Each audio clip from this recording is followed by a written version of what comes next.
అరండలపేట పిచ్చుకలగుంట గ్రౌండ్లో cricket league match semi-final పోటీలు ఉత్కంఠభరితంగా జరిగాయి. గుంటూరు ఐటీ అసోసియేషన్ ఆధ్వర్యాన జరిగిన ఈ మ్యాచ్ల్లో 4 జట్లు పాల్గొన్నాయి. ఐక్యత స్నేహస్ఫూర్తిని కాంక్షిస్తూ క్రికెట్ పోటీలను నిర్వహిస్తున్నట్లు గుంటూరు ఐటీ అసోసియేషన్ అధ్యక్షులు కోయ శ్రీనివాసరావు తెలిపారు. అసోసియేషన్ 2వ వార్షికోత్సవం సందర్భంగా పిచ్చుకలగుంట గ్రౌండ్లో క్రికెట్ లీగ్ మ్యాచ్ జరిగింది. ఎస్ఎల్ఎన్ కంప్యూటర్స్ జట్టు బ్యాటింగ్ నిర్వహించగా కార్తిక్ ఇన్ఫోకామ్ జట్టు బౌలింగ్ చేసింది. అనంతరం టాలీ, యాపిల్ సిస్టమ్స్ జట్లు తలపడ్డాయి.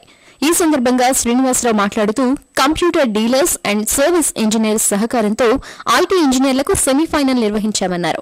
ఈ నెల 20న ఫైనల్స్ నిర్వహించి విజేతలకు బహుమతులు అందిస్తామని శ్రీనివాసరావు తెలిపారు.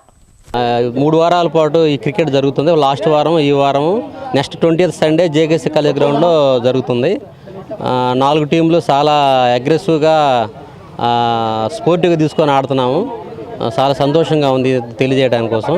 భారత్పేటలో మాతృశ్రీ సేవా సంస్థ ఉచిత వైద్య శిబిరాన్ని నిర్వహించింది. నిర్వాహకులు వెంకటేశ్వరరావు ఆధ్వర్యాన పలువురు వైద్యులు వైద్య శిబిరానికి హాజరయ్యారు. భరత్పేట, శ్రీనగర్, పొట్టి శ్రీరాములు నగర్, శారదా కాలనీకి చెందిన సుమారు 350 మంది రోగులకు వైద్య సేవలు అందించారు. అవసరమైన వారికి ఉచితంగా మందులు అందజేశారు. ఈ సందర్భంగా వెంకటేశ్వరరావు తదితరులు మాట్లాడుతూ మాతృశ్రీ అందిస్తున్న ఉచిత వైద్య సేవలను అందరూ సద్వినియోగం చేసుకోవాలన్నారు.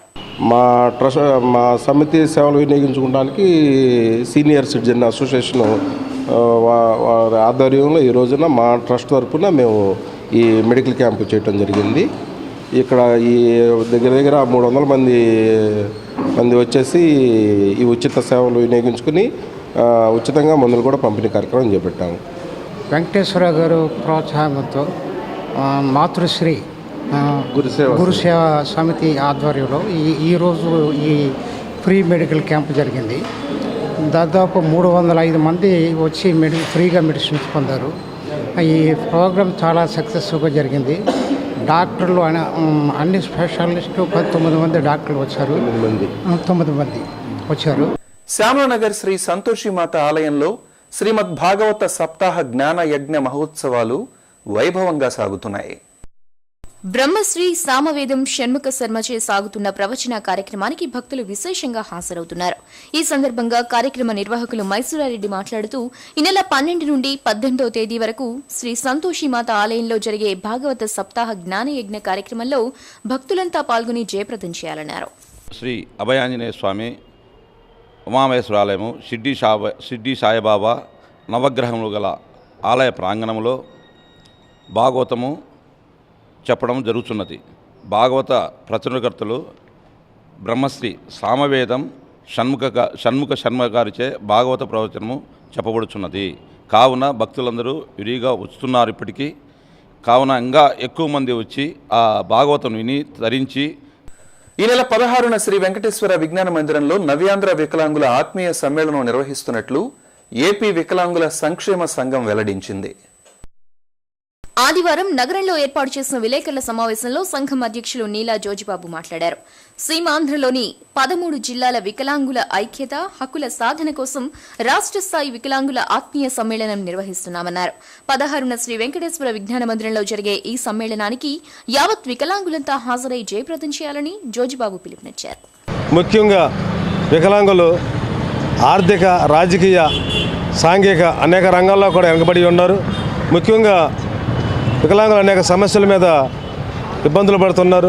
ముఖ్యంగా వికలాంగులకి ఇళ్ల స్థలాలు ఇవ్వాలి.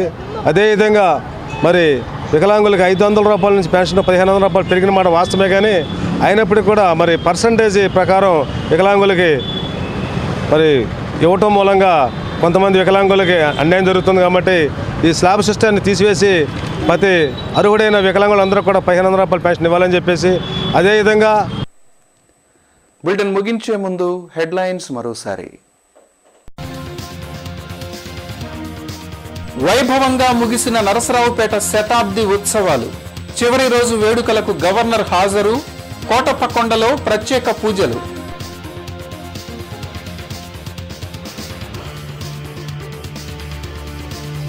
కాల్ మనీ వ్యవహారంపై ప్రభుత్వం సీరియస్. పేదల నుండి అధిక వడ్డీలు వసూలు చేసేవారిపై కఠిన చర్యలు తప్పవని హోంమంత్రి చినరాజప్ప హెచ్చరిక.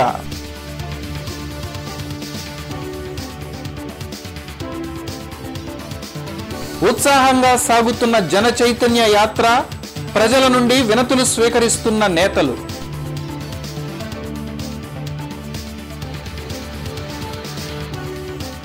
నీరు చెట్టు నీరు ప్రగతి కార్యక్రమాల అమలుపై మంత్రులు చినరాజప్ప, పుల్లారావు సమీక్ష. పథకాలు సమర్థవంతంగా అమలు చేసి 2 అంకెల వృద్ధి రేటు సాధించాలని అధికారులకు ఆదేశం.